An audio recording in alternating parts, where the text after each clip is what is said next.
everyone, Wendy here from First Up with another story today called Giraffes Can't Dance. This story, written by Giles Andrea and illustrated by Gary Parker Reese, has a great opportunity to move your bodies and explore dance and different rhythms.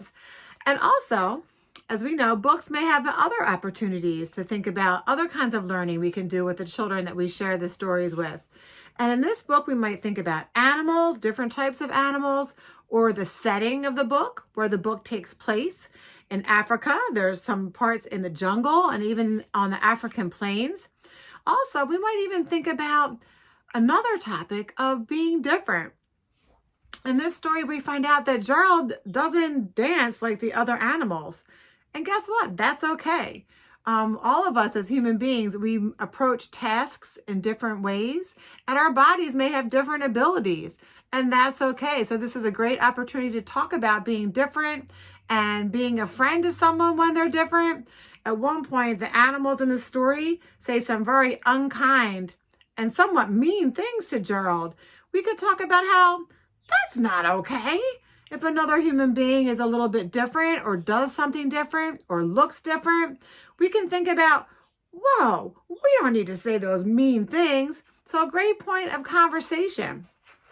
So let's find out what happens with Gerald in the story and get ready for some fun movement and hopefully some fun rhymes as well. And I'm going to think about my body's different ability and put my glasses back on so I can read the print a little bit better. Giraffes Can't Dance by Giles Andrea. Whoa, when we open up the inside cover, we already see some chimps inside. They're ready to move and groove. All right, let's do it. Giraffes can't dance.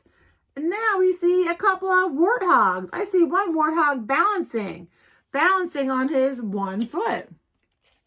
All right, now we meet Gerald. Here's Gerald. Gerald was a tall giraffe, whose neck was long and slim, but his knees were awfully crooked and his legs were rather thin. Okay, so that's how Gerald looks.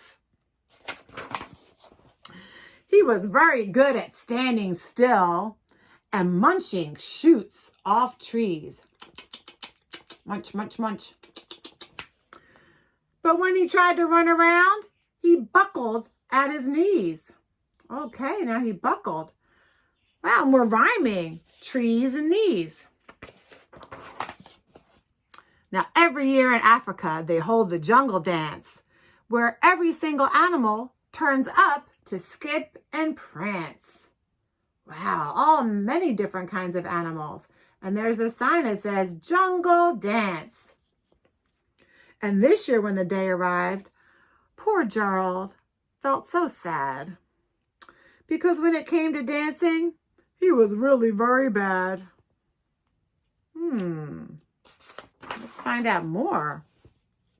Well, the warthogs started waltzing and the rhinos rock and rolled. Whoa, go warthogs and rhinos.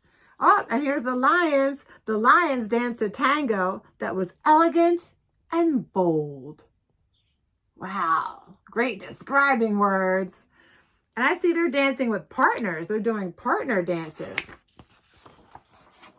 The chimps all did a cha-cha with a very Latin feel.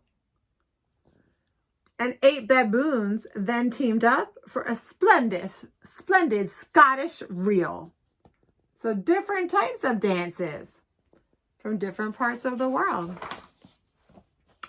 Gerald swallowed bravely and he walked toward the floor. But the lions saw him coming and they began to roar. Roar! Hey, look at clumsy Gerald, the animals all sneered. Giraffes can't dance, you silly fool. Oh, Gerald, you're so weird. I don't know about those harsh words. That wouldn't make me feel too good to hear that. Gerald simply froze up. Oh my goodness. He was rooted to the spot. They're right, he thought. I'm useless. Oh, I feel like such a clot. Wow, those words really did have an impact on Gerald. So he crept off from the dance floor. He started walking home. There he is, walking home.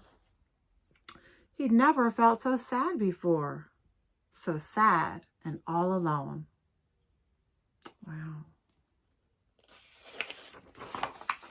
I wonder what we can do or what's going to happen next. Then he found a little clearing and he looked up at the sky. The moon can be so beautiful, he whispered with a sigh. Excuse me, coughed a cricket who'd seen Gerald earlier on. But sometimes when you're different, you just need a different song. There's the cricket talking to Gerald. I wonder what he means. Sometimes you need a different song. Okay, let's see. Listen to the swaying grass and listen to the trees. To me, the sweetest music is those branches in the breeze. So imagine that the lovely moon is playing just for you. Everything makes music if you really want it to. Wow, Gerald is closing his eyes and imagining. With that, the cricket smiled and picked up his violin. Then Gerald felt his body do the most amazing thing. His hooves had started shuffling, making circles on the ground. His neck was gently swaying. His tail was swishing round. All right, go Gerald. Gerald's feeling himself, getting his body going. He threw his arms out sideways and he swung them everywhere. Then he did a backward somersault and he leapt up in the air. Woo! Go, Gerald. All right. Wow. Gerald felt so wonderful. His mouth was open wide. I am dancing. Yes, I'm dancing, Gerald cried. Yes, I am dancing. Look at that smile. All right. Then one by one, each animal who'd been there at the dance arrived while Gerald boogied on and watched him quite entranced. Wow, they were entranced. They just stood there watching in awe, amazed by what Gerald's doing with his body. They couldn't believe it. They shouted, "It's a miracle! We must be in a dream." Gerald's the best dancer that we've ever seen. Wow, look at Gerald go. I see some bouncing over here as well.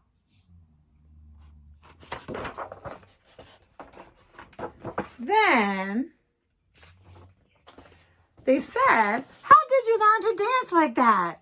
Please, Gerald, tell us how." But Gerald simply twirled around and finished with a bow. There he is. He bowed down. He said, "Yep, that's it. I did it. That was me." Then he raised his head and looked up at the moon and stars above. "We all can dance," he said. "We all can dance when we find the music that we love." Yes. I hope you all find the music that you love today. Have some fun dancing. See you next time.